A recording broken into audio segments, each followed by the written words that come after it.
バックアップです。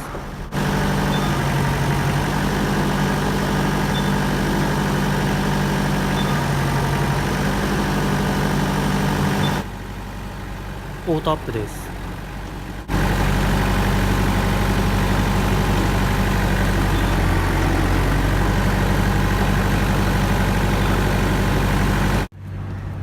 次は自動水平なんですけど、手動で傾けて離して自動で戻るかどうか確認してます。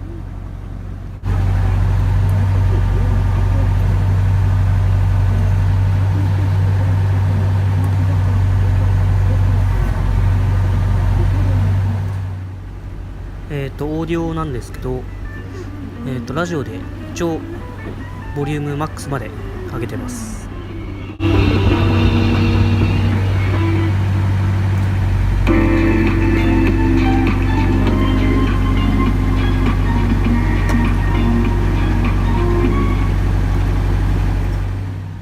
はい、エアコンです。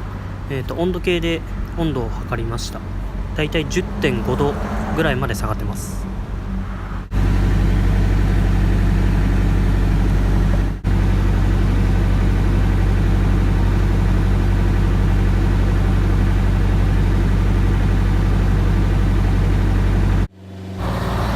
ここから2倍速で早送りします。